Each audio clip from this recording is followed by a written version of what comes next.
everyone. Welcome to the Center for Civil Society. My name is Andres Motawi.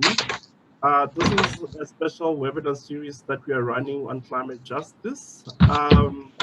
Yeah, but yeah, and today it's very exciting. We are hosting Saliem Fakir, and then this is for what he has published on the Daily Maverick on unpicking the just transition, which is a topic that has become very topical. Everyone has a comment about it.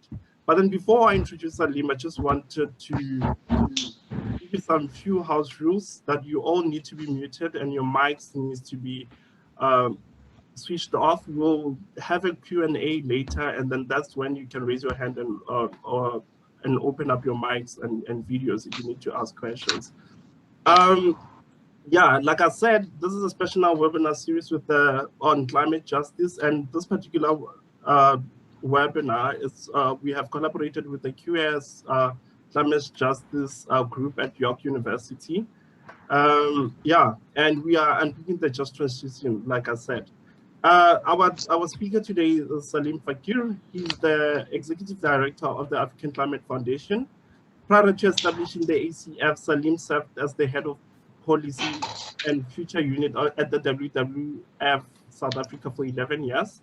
He has worked as a senior lecturer at the Department of Public Administration and Planning, and he was also an associate director for the Center for Renewable and Sustainable Energy at Stellenbosch University. And prior to that, he served as a director for the World Conservation Union, South Africa, IUCNSA, for 8 years. Saliem has served on a number of boards, and he's a prolific writer who contributes regularly to the leading South African publications like Engineering News, Business Day, and the Daily Maverick. Saliem, we would like to welcome you and tell you that we are very honored to have you at the Center for Civil Society today. I think in January, a publication came. You wrote a 3-part opinion piece, which was published on the Daily Maverick. And you were unpacking the just transition in the context of South Africa. And I think before we get into unpacking what you had written about, I think one of my colleagues said, before you start unpacking, I would like to understand who Saliem is about and what the work that you're doing at the African Climate Foundation is about. I know you're the one who has established it. Maybe you can tell us more about the work that you're doing at ACF.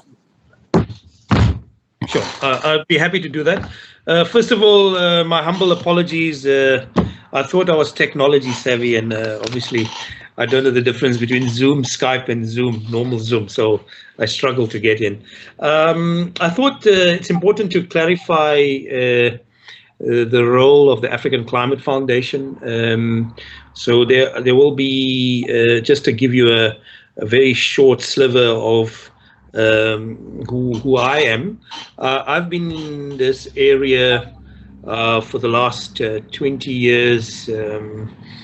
Perhaps my thinking and the way I think politically about stuff, enjoys a mixed reaction from different views, and I suppose one has to accept that because that's the nature of the context in which one has to operate, particularly in a leadership role and in which the political landscape is complex.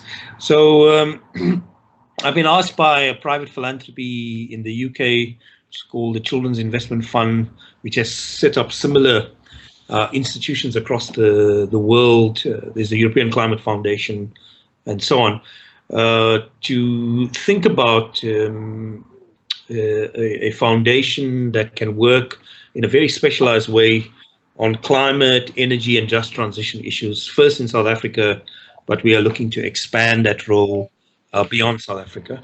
I have undertaken that task, and I'm happy to say we are going to celebrate our first anniversary by the end of this month.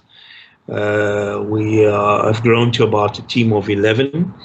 We have 2 parts. We have a very strong focus in South Africa on energy transitions, just transitions, particularly power sector reform. And we are also keen to build what we call an ecosystem of activists around climate justice issues, and also thinking about fundamentally about South Africa's economic model in order to be able to push forward a different development paradigm for climate. On the African continent, we have developed a narrative around the climate development nexus. We don't believe that the classic model of how climate is articulated in the Paris Agreement, or how northern NGOs or grantors perceive the approach in Africa, is a very useful way to think about it, nor is it a very well contextualized narrative. I would say that as a philanthropy and a foundation, we have the power and autonomy to do that on the African continent, and we have been given lots of freedom to shape that, and that's where I'm coming from at the present moment. Thanks. And where are you based in South Africa? So we actually don't have an office. So we operate completely in the cloud. We've had to do that because we were confronted with COVID, where we had lockdown, and we've had to design an organizational model that was effectively built in the virtual world. And we have a team that's largely South African, but we have somebody in Senegal, and we're looking to potentially have a bigger role in other countries, and that's going to come a lot more clearer in the next year. I'm personally based in Cape Town, but a lot of my team members are all over. Yeah. I mean, you wrote a 3-part series, which was very interesting, and then in it, I think the first part, you speak about coming across the concept of just transition, and this was at a mine in Pakistan, I think, and Yes. Coincidentally, that year it was mentioned in the Paris Agreement, and this is when you started learning about the just transition. I mean, it's been 6 years now. What do you think? How would you define it, and what would you say? What are some of the developments since 2015 to this in the context of South Africa?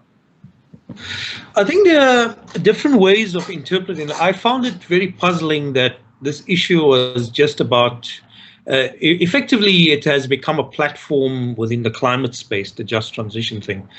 But if you're a person that has worked in emerging and developing countries with high inequalities, I think the notion of a just transition is alive and true on a daily basis. It's not something that has suddenly been brought about because somebody thought about it in the ILO or long before the ILO. In fact, labor unions in the US recognize that the climate policies, the climate agenda is going to potentially displace labor, and labor had to take a leadership role. And that's how it sort of grew into the ILO. But I would say there are different politics of just transition, and so one has to.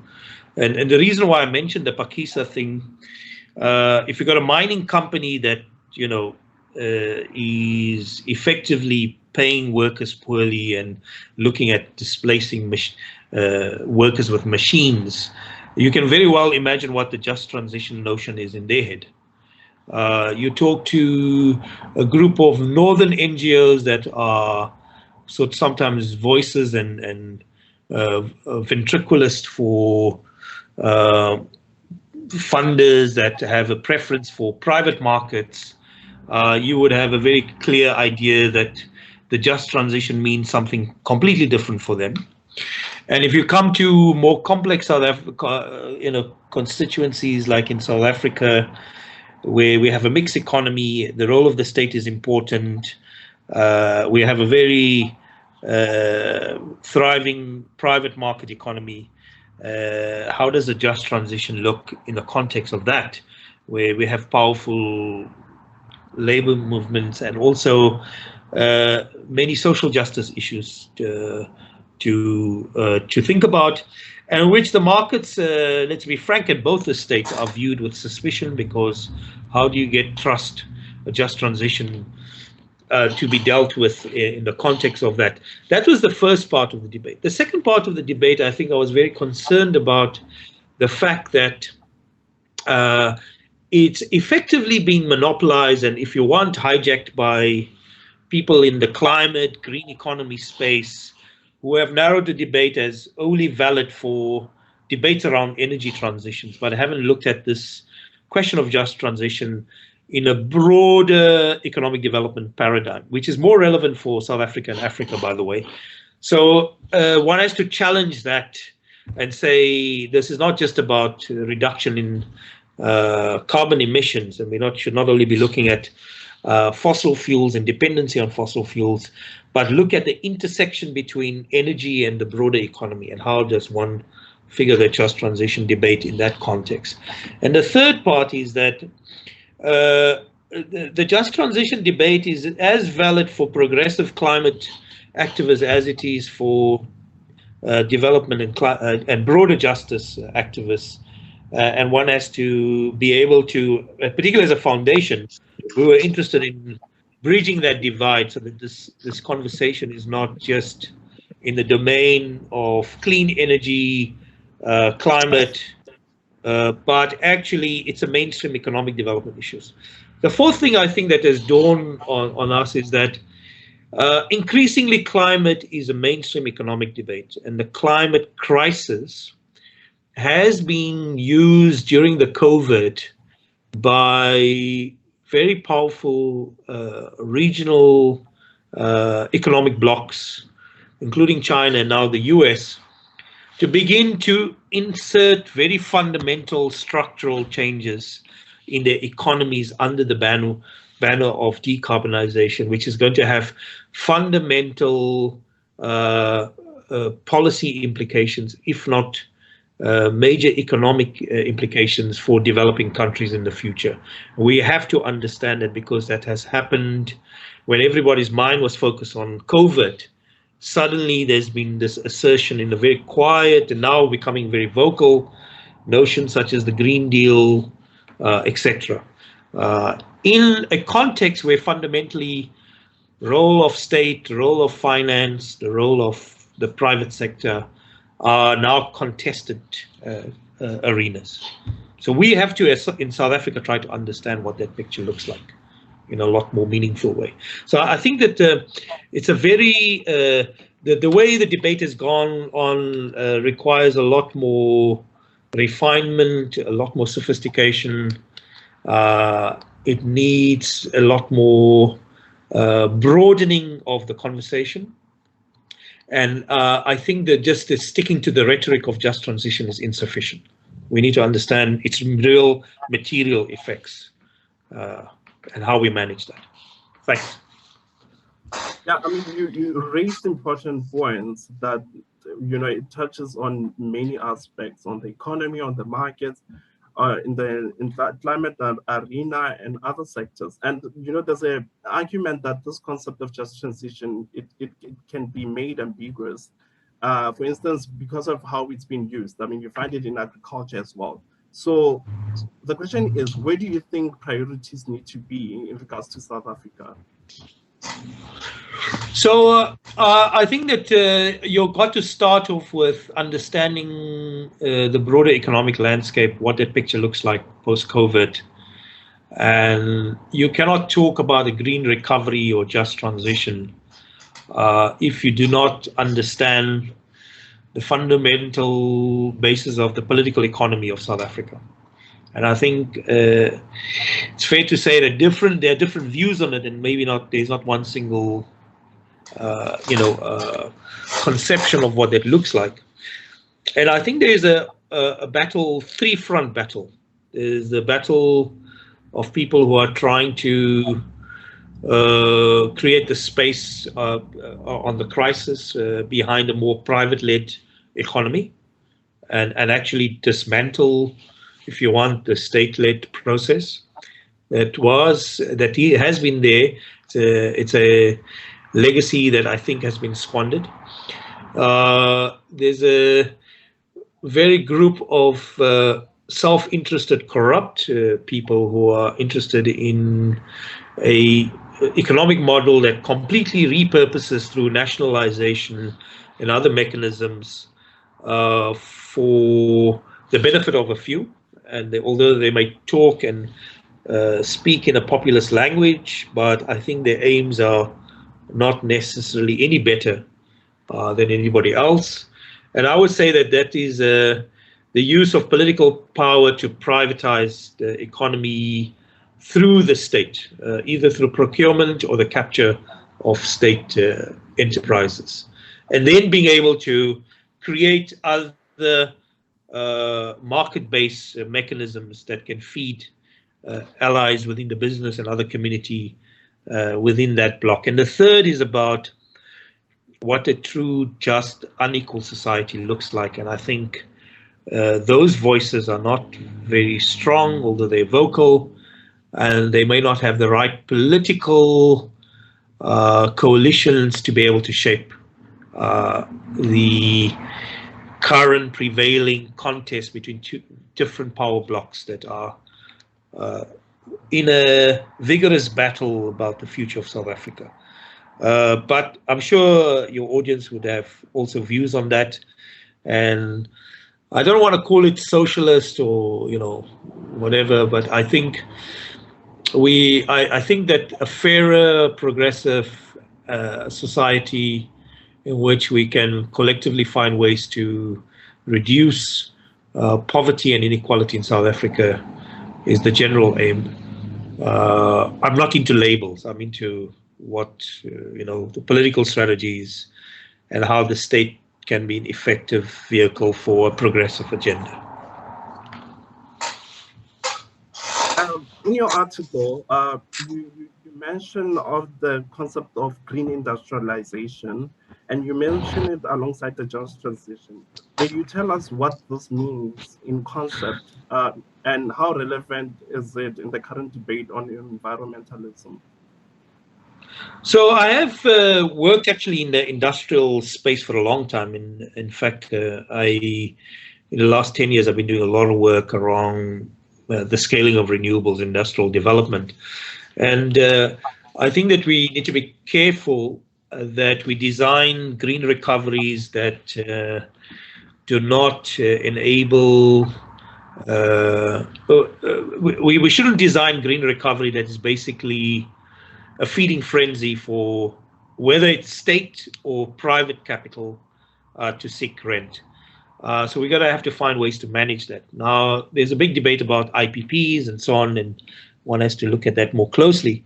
But I think fundamentally, any provision of a new source of energy has to talk to the broadening of the economic base and to be able to enhance manufacturing capacity, because that tend to be a lot more of a greater longer term interest to South Africa. It allows the workforce to be able to develop and upgrade skills, and it allows for industrial capacity because it's so knowledge intense and it's orientated towards, in my view, more fundamental and true development, because it's not based on an extractive economy, that you can create a basis for other types of industrial activity and economic development beyond just a narrow renewable sector, because there are a lot of spin-offs from industrial capability. Some we can foresee and others we can't foresee and we cannot measure, because over the longer term, that ecosystem of industrial capability is a legacy that's left, because you create a learning economy and you create mechanisms for which educational institutions, the role of state and private players and entrepreneurs focus on generating more deeper economic and industrial capability in the economy. So that's really what we should be focusing on. And it's becoming an important issue for Africa through the Africa Free Trade, Continental Free Trade Agreement. That's the basis for it. And I think one of the things that stood out for me, you mentioned Piketty, and we know that he has done great work on inequality. And one of your arguments was that the just transition should be done simultaneously with economic and structural transformation. And do you think that the implementation of the Just Transition project is conceivable in South African context, considering that the very form of South Africa, the very form of the South African society, be it political, economic, or social life, is heavily shaped and sustained by the mineral energy complex? Sure. So I do think that we are missing an opportunity every year or every month. I think that there is no real vision for an economic recovery that is based on a deep and intrinsic shift from the minerals energy complex, because it's highly that old traditional model of strong embeddedness in the fossil fuel economy, which is now being extended to gas, by the way, is still the paradigm. That doesn't mean that there is no opportunity. The question is, what kinds of political pressure and thinking do we put on the table that can mobilize the right political support, whether it's broad-based constituencies or through a party political machinery, in which that kind of vision can become embedded within the state apparatus. And we don't have that yet there. I would say theoretically that if South Africa is able to build a vision for decarbonization that is a calculus of recognizing that there are going to be disruptions that are going to affect South Africa from a technology point of view and a trade and finance point of view, because it's a global phenomenon that is going to shape the allocation of technology, financial and other resources that will fundamentally constrain carbon-intense economies. There's an opportunity for us to understand that and to begin to figure out how to restructure the South African economy structurally to not only meet its own needs, but to respond to what will become a new world in the next 10 years.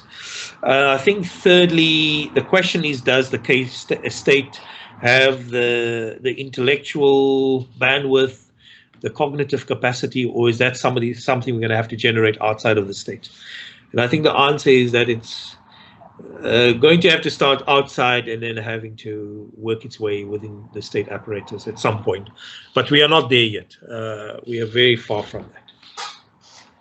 I mean, you have touched on skills, and which is very important. And I think some of my colleagues here, Tsapo Mahura, he's been speaking about skills within the country. And you say that just transition requires skills. And I quote from your article, you said worker A from coal mine Y is not going to be worker B from a renewable program X, because new technologies require different kinds of skills. The country has been grappling with skills deficits, and we know we don't have skills in South Africa. And there's also an argument that we cannot just have skills, we need to perfect our education system before we get the necessary skills. What is your take? Do you prioritize this just transition, or do you prioritize the current issues that we have, one being the education system within South Africa? So I think there are different ways of dissecting the issue. The one is what can we sensibly say about energy transitions, particularly shift from coal to cleaner technology or cleaner energy, and what are the implications for jobs in the coal mining sector? If we can understand that on a more granular basis, we can then begin to have a managed transition that can be in three parts. The one is that we can say in the next 10 years or more, coal is on the decline, but there are demographics of workforce that are just going to naturally exit out of there because of age and so on. Then there are a group of people that are definitely going to lose jobs and do we understand who they are, what is their individual circumstances, and what are the opportunities to shift them to new areas of jobs. We need to understand it at a gradual level. The third level is that there are definitely going to be people that are going to be displaced. How do we support them in a transition? And do we have to provide income support and other types of safety nets to cushion a situation? Or can we drive a hard bargain with the companies that they have a provision for these workers over the long term until they're able to find a substitution? It's very hard for me to be able to figure out whether a coal job automatically translates into a new job in a new energy sector, in renewables, for instance, because renewables are going to be not necessarily in the same area like the coal mining areas. There might be potential, I don't know. We still have to look at that. They're more likely to be other geographic areas. They're going to attract a workforce from those areas. And there's undoubtedly going to be a competition for those jobs. And how do we manage that? The second thing is that I think that we may have to make a judgment call that there might be some coal miners, coal workers, or who are interested in working in the new energy sector, and they enlist themselves for training, and we are able to create the right training mechanisms. Or thirdly, as we have shown with the rollout of the IPPs, that it is possible to very quickly mobilize institutional capacity to be able to build skills on a very rapid basis while the technology is being implemented and installed. For these jobs to be sustained, you have a need for not only longer term vision for renewables or any clean energy solution, but you also have to think about the ability of South Africa to be able to develop and export of this capability and market outside of South Africa, where it's needed and at the request of countries that want that. I think there's huge potential for that. And the third untapped area is the ability to provide cheap energy solutions for households, which is rooftop PV and so on, where I think more significant jobs can be created. So there are different arenas for us to think about this. I haven't seen any granular work that can describe that landscape in the way I've roughly and very sort of perhaps not very coherently sketched. But I think that kind of work is really necessary in order for us to get a better sense of what a just transition means in real terms when we move from one type of energy carrier to another. And yeah, I like how you have spoken about the different skills, but then different skills don't mean different technologies. And you know, the coal sector and coal mining companies or stakeholders, they normally argue for coal.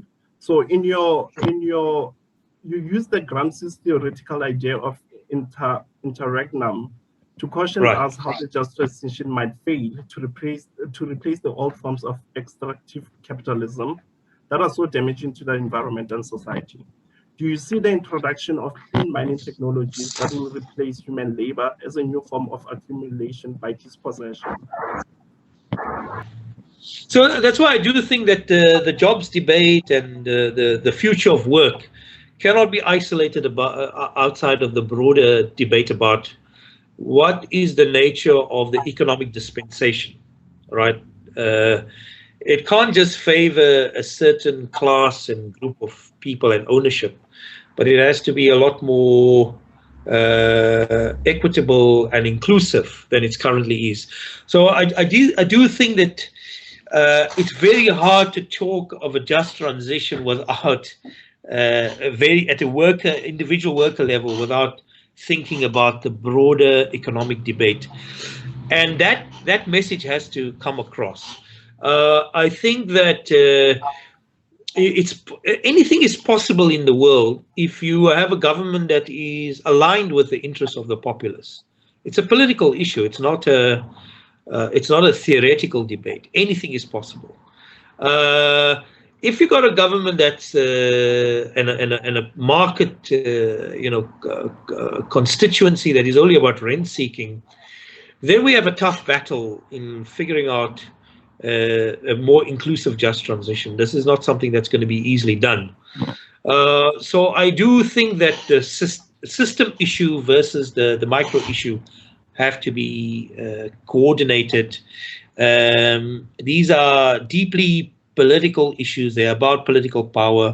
They're about power, about people who has power over state levers and the allocation of resources, and how aligned are they with common interests other than exclusive clubs and special interest groups. This is a perennial debate, not only relevant for South Africa, but it's for all just transitions all around the world. Anybody that talks about just transition in the absence of that broader vision is going to come at the just transition debate at a very narrow and I would say very parochial point of view, and might be even meaningless in the context of a highly exclusive, one-sided economic dispensation versus the need for a transition, if you want to use that word, to a more inclusive, broad-based economic dispensation. It's a battle that I don't think is going to be easy.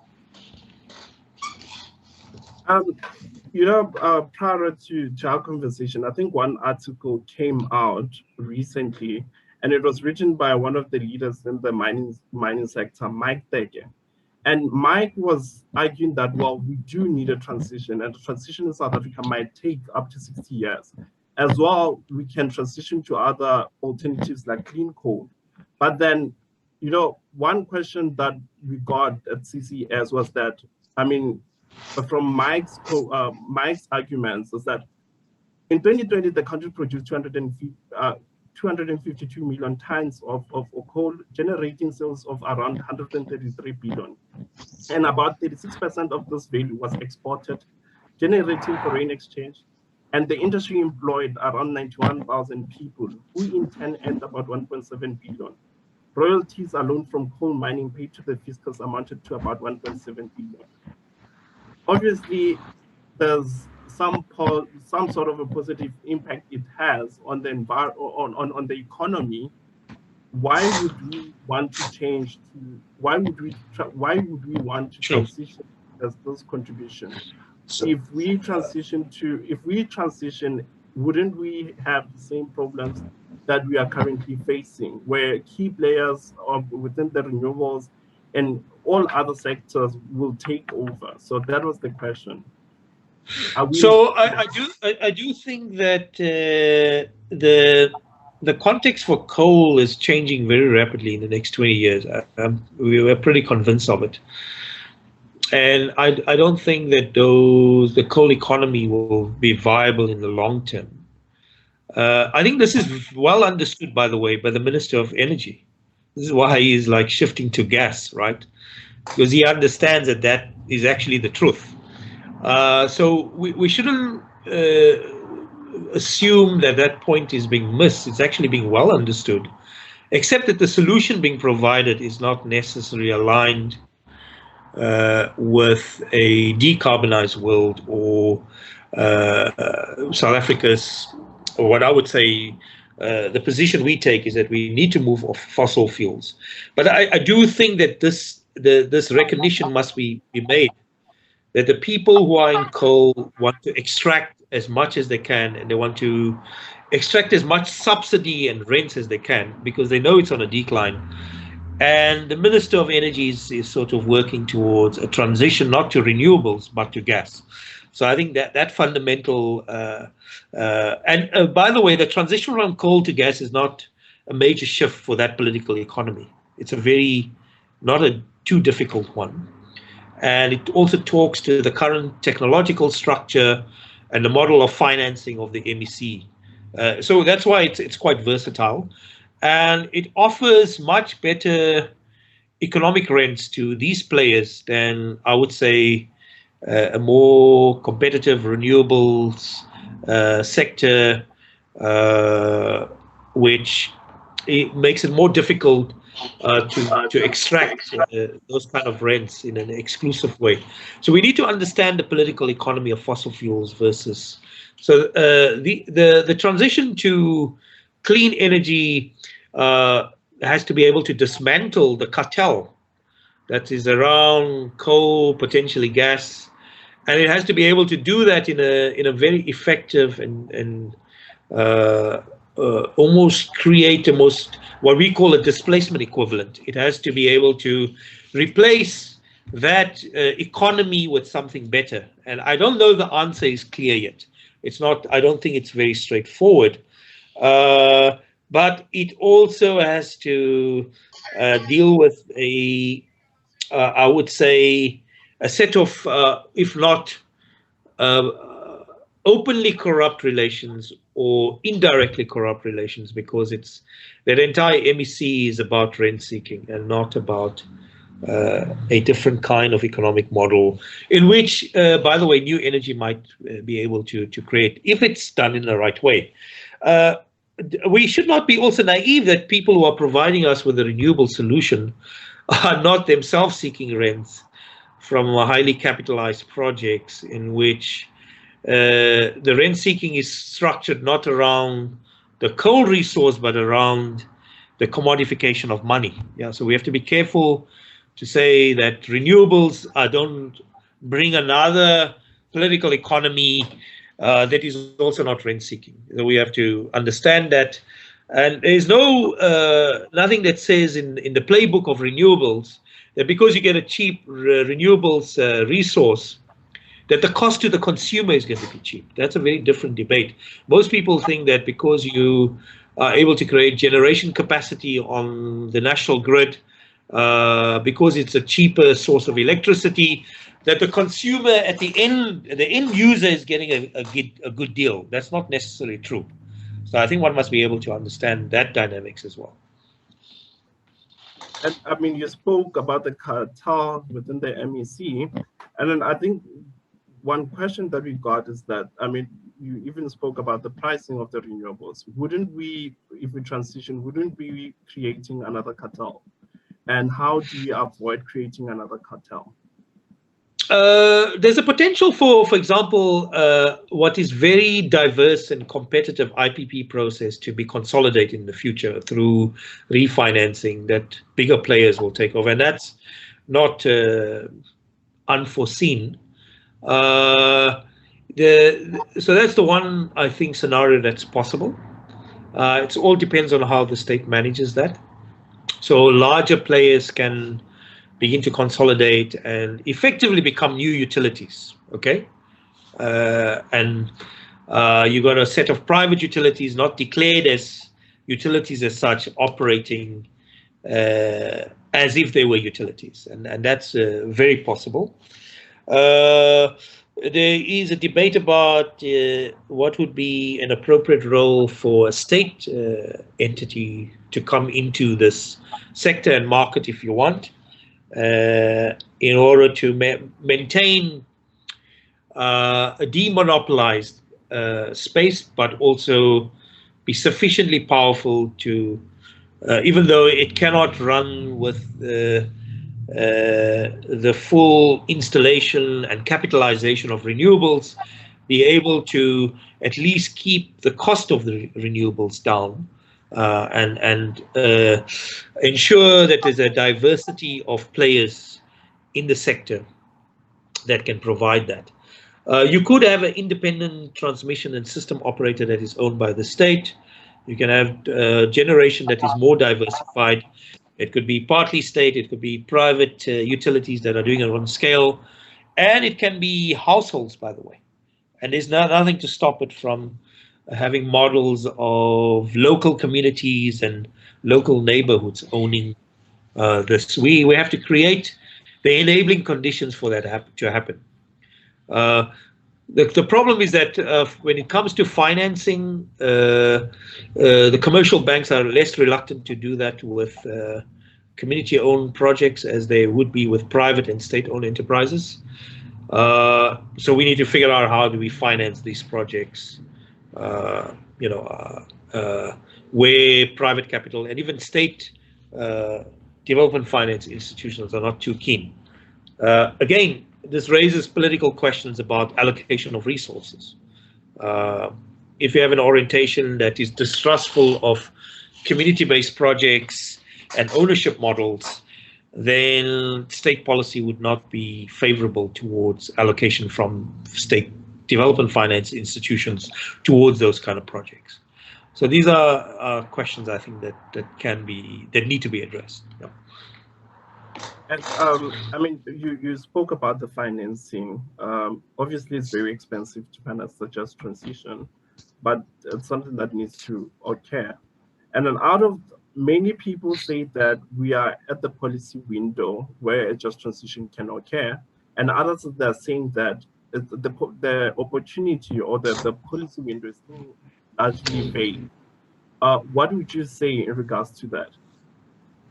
So if you take a macroeconomic and fiscal budgeting point of view, and if you build green recovery, a just transition as intrinsic in the economic development plan of the country, then it doesn't become a question of green and climate anymore, but it's a strategic issue that is part of the development model of the country.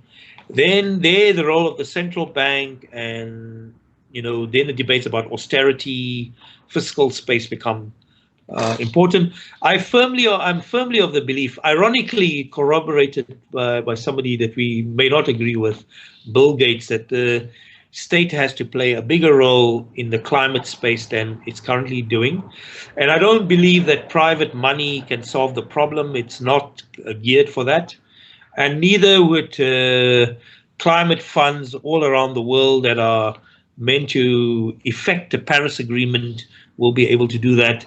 In fact, I think these are going to become more national prerogatives that have to be intrinsically part of the national budget, the role of monetary policy, the role of how we design fiscal spend, how we think about counter-cyclical financing of economic development and growth, and effectively how we think about the role of the private sector if we have a mixed economy model, and then state enterprises. So I think we increasingly need to move in that direction and not see green and climate issues as little projects that are done outside of the mainstream economy. And we, as a foundation, we are eager to develop ideas and intellectual capacity in different universities to be able to think about this as part of macro policy, part of fiscal policy, part of extending the scope of the budget beyond the narrow austerity debate, and creating the delivery mechanisms to be able to use the fiscal space and the resources that the state can create to champion very important initiatives in the economy. I don't believe that the just transition can be driven by the markets. Funnily, Bill Gates says the same thing. And I think that we are moving to a more systemic approach than a piecemeal approach on these issues. You mentioned the role of the state, and I think in one of your articles you also mentioned that, well, the South African state has not worked. We've seen it in COVID, inequalities continue to rise.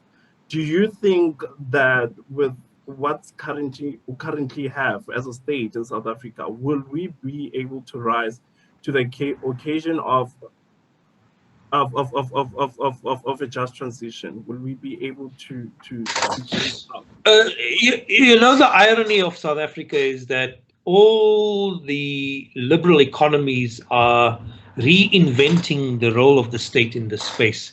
You just have to look at the executive orders of the Biden administration and the role the state is going to play, for example, in critical minerals, the stimulus of research and development, innovation. You just have to look at the Green Deal. China, of course, we know that it's always state-led. But here we certainly have a sort of backward thinking, that this green space can't be intrinsic to the model of the state-led model. There are economists like Mazakutu and others who talk about this. What is happening is that, in fact, very liberal, if not center-right leadership in the US and others are reinvigorating the state because, you know why? Climate is becoming the new way, is going to provide the impetus to new kind of industrial development. And the US, European Union know they cannot compete with China if there is no state-led process behind this, right? Surely they will use the private markets, etc. But it's clear if you read the Biden plan, the executive orders, if you read the Green Deal. And by the way, this is not new. It has happened in the US after the World War. It happened in the UK. The recovery was effectively led by the state.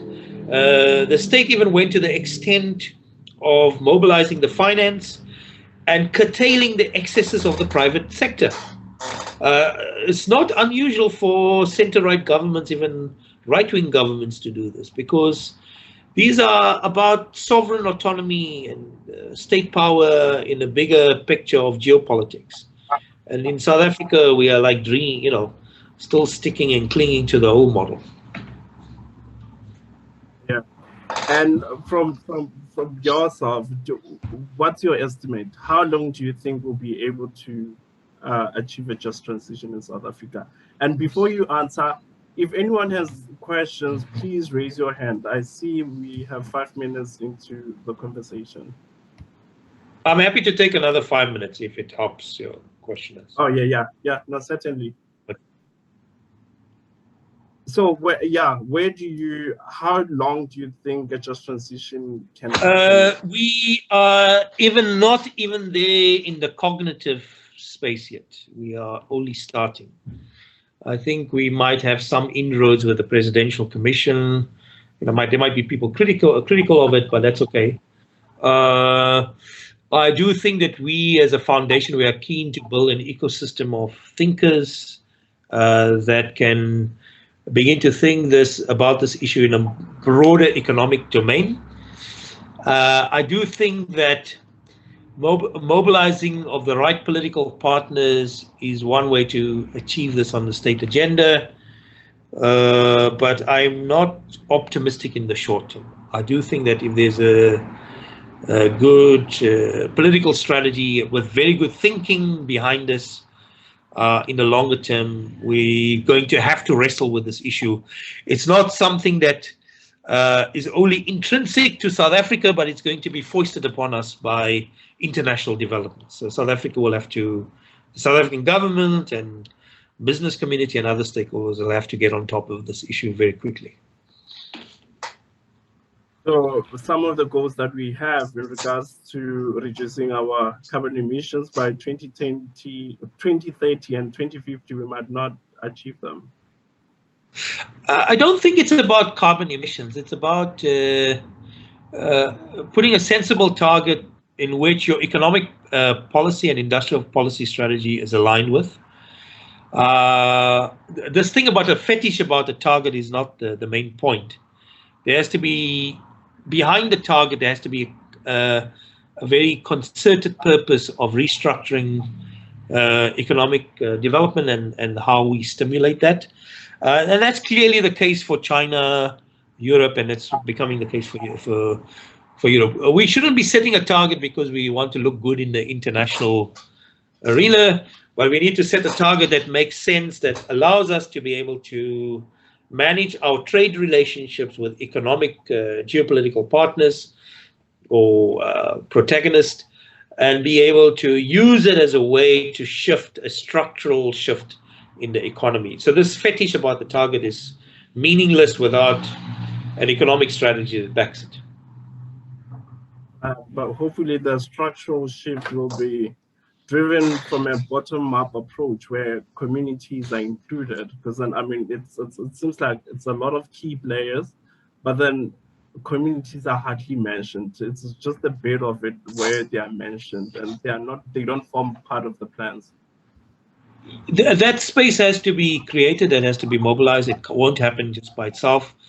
And it certainly won't be something that necessarily the state or any other powerful stakeholders would rally around. So I think those constituencies have to be mobilized and rallied around these issues.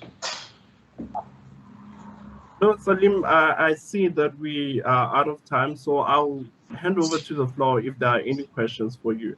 But then, yeah. Are there any questions? If you have any questions, you can unmute and ask your question.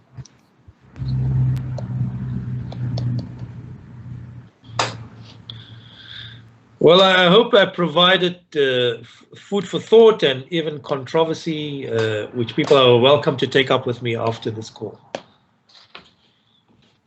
Certainly. I think if there are any questions that may arise after, we will send them to you. But then Sure, I'd like to take, I'd like to take this time to thank you and for honoring us. I mean, it's really great to have you at CCS and to wish you well on the work that you'll be doing at the ACF.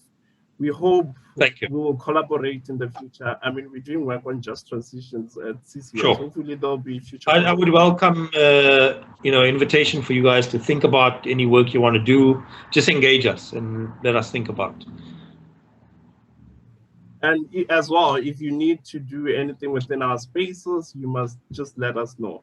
Thank you very much once again, Saliem. Thank you. It's my pleasure to be on your platform, to share work in progress, and to say that none of my views are cast in stone. So I'll be happy to hear views from other people as well. I don't think we have an answer to this problem. Thanks. Thank you very much. Yeah. It's for something. Yeah. No, thank you very much. And thank you to everyone that joined us today. Thank you. All right. Thank you very much. Bye.